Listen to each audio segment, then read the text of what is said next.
Alright, magandang hapon na ho sa lahat natin ng mga viewers Luzon, Visayas at Mindanao all over the world. Welcome naman sa ating panibagong video, panibagong reaction, mga ka-aksyon, mga kakamping. Eto nga ho mga ka-aksyon, hindi naman ho makatulog ang ilan sa ating mga kababayan na mga DDS sa pagpapasalamat o paghanga nito ni former Vice President Leni Robredo, ngayon Mayor ng Naga City. Bakit ho kasi siya nagpasalamat sa administrasyon ni Pangulong Bongbong Marcos? Ito lang naman kasi ang ginawa ng administrasyon ni Pangulong Bongbong Marcos sa kanyang distrito sa Naga City.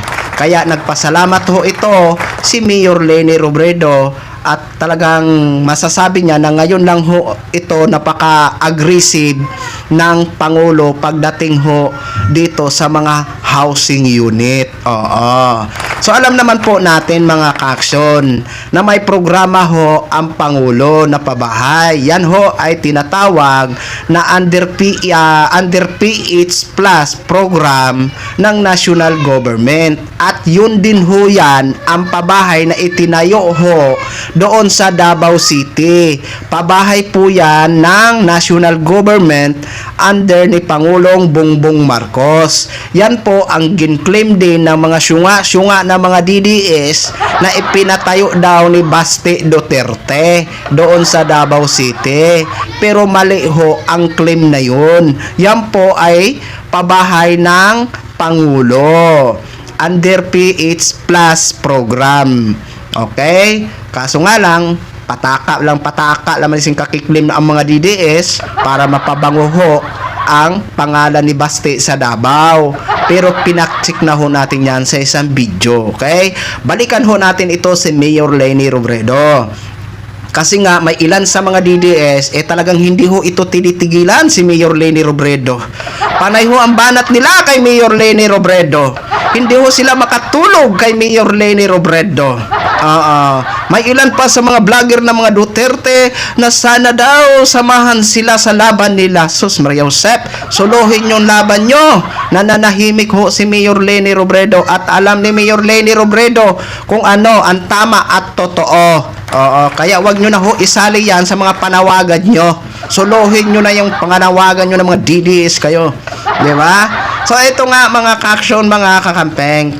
Ayon sa ilan sa mga DDS, no, kumampi na daw ho ito si Mayor Leni Robredo kay Pangulong Bongbong Marcos.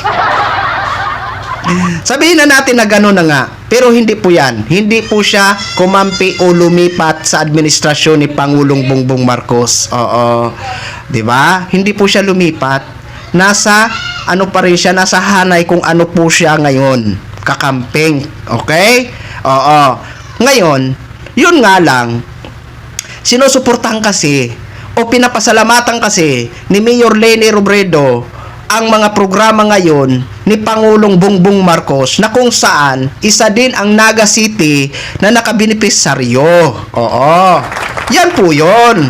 So, mali ba ang i-appreciate ni Mayor Leni ang ginagawa ng administrasyon na Pangulong Bongbong Marcos sa kanyang distrito sa Naga City? Siyempre, pasalamatan po yan. Diba?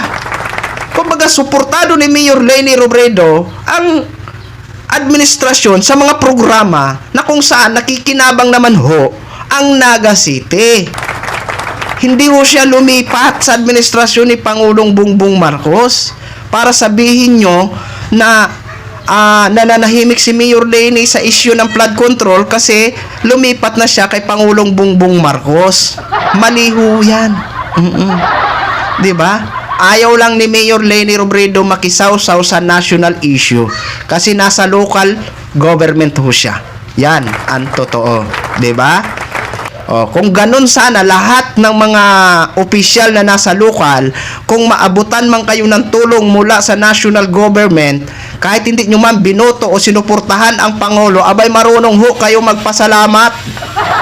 Tulad ng ginagawa nito ni Mayor Leni Robredo, tulad ng ginagawa ni Mayor Isko Moreno. Marunong ho kayo mag-appreciate. Diba?